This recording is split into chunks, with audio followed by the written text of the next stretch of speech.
તો hi guys, કેમ છો બધા? મજામાં જ છો? તો ગાઈઝ, આપણે એક આ વિડીયો એટલે ચાલુ કર્યો છે કે જે રહ્યું આપણે 4440 બોર્ડ જે રહ્યું, મેં તમને કીધું હતું કે આનો એમ્પ્લીફાયર વિડીયો હું પૂરેપૂરો લઈ આવીશ. તો આજે એ આપણે આવી ગયું છે. તો એ જે આપણે જે ઓલું એમ્પ્લીફાયર જે 200 વોલ્ટનું બનાવ્યું એવું ને એવું બીજું એક બનાવવાનું છે 4440 અને 4 સ્પીકર આવશે. માં 2 એમ્પ્લીફાયર જોશે, એક આ રીતનું એક 4440 ને એક જે મેં તમને વિડીયોમાં મેં તમને કીધું હતું એક 2 એમ્પ્લીફાયર લઈને ને એને આપણે આજે એસેમ્બલિંગ પૂરેપૂરું કરશું, એનું વાયરિંગ ટોટલ શીખશું. તો ગાઈસ, આ વિડીયો કન્ટિન્યુ જોજો અને આ વિડીયોમાં જો તમને ગમ્યો હોય તો લાઈક, શેર એન્ડ સબસ્ક્રાઈબ કરજો. ઓકે, તો આપણે આ કરી છીએ આ વિડીયો ચાલુ. Let's go.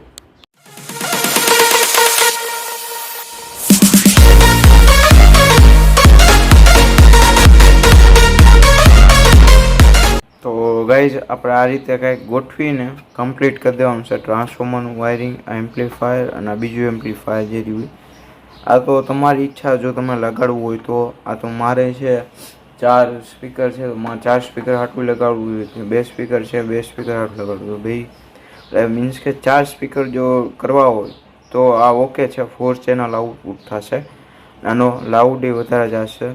અને આ જે રહ્યું એ હાઈ બેઝનું જ છે. આપણે આમાં બેઝ ટેબલનું વાયરિંગ નહીં કરી, બેઝ ટેબલનું વાયરિંગનો અલગથી વિડીયો બનાવી દઈશ. જે તમારે જોવો હોય તો મને કોમેન્ટ કરજો. આમાં કંઈ છે નહીં બેઝ ટેબલમાં. ચાલો આપણે આ જ વિડીયોમાં તમને સમજાવી દઈ. જો અહીંયા જે રહ્યું પોટેન્શિયોમીટર, આ 1 2 3 આ બેઝ, 1 2 3 આ ટ્રેબલ.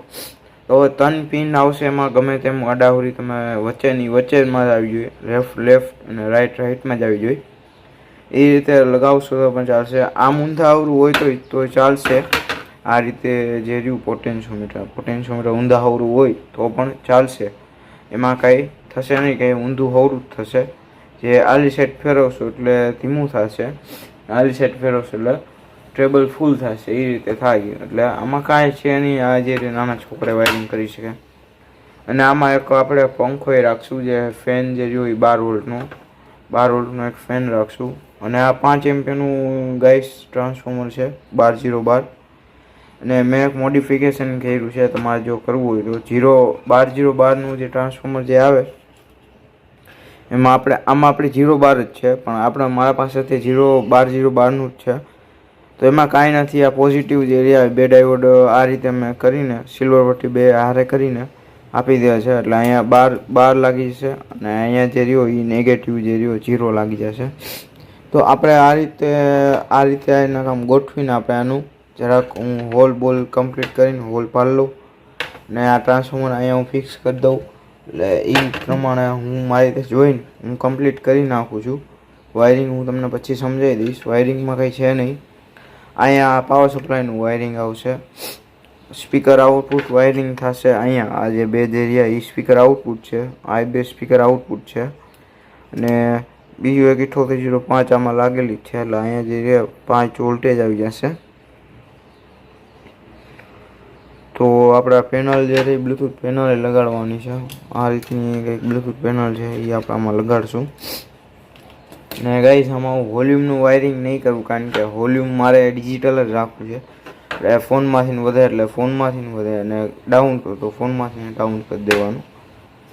એમાં કાંઈ જરૂરી છે નહીં કે ભાઈ તમે આમાં વોલ્યુમ મારો, બરાબર. તો આ રીતનું આનો કંઈક વાયરિંગ છે, બરાબર. તો હું જરાક કરી લઉં વાયરિંગ, પછી તમને હું સમજાવી દઉં. તો ગાઈઝ, હવે વાયરિંગ હું તમને સમજાવી દઉં. જો આ જે રહ્યો લેફ્ટ રાઈટ ઓડિયો ઇનપુટ છે, જે અમે એના બે જે રહ્યા આ 2 જે રહ્યા ને લેફ્ટ રાઈટ ઇનપુટ છે. આ બ્લૂટૂથ પેનલમાં આવ્યા. બ્લૂટૂથ પેનલમાંથી ને સીધા અહીંયા આ જે રહ્યો ને એ ઓડિયો ઇનપુટ છે. ઓડિયો ઇનપુટમાં મેં મારી દીધો છે, જોઈ લ્યો. આ જે રજિસ્ટર એક હોય એટલે ઓડિયો ઇનપુટ છે. ઓડિયો ઇનપુટ તમને હું કહી દઉં, 2 નંબરની પિનમાં જે રહ્યો ને ઓડિયો ઇનપુટ જશે.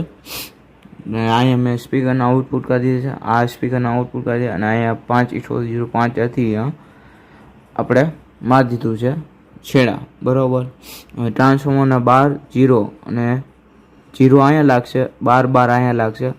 મારા પાસે 5 એમપીનું ટ્રાન્સફોર્મર છે ગાઈસ, અને બહુ મસ્ત અવાજ નીકળે છે. તમને હું અવાજ ચેક કરાવીને દેખાડી દઈશ.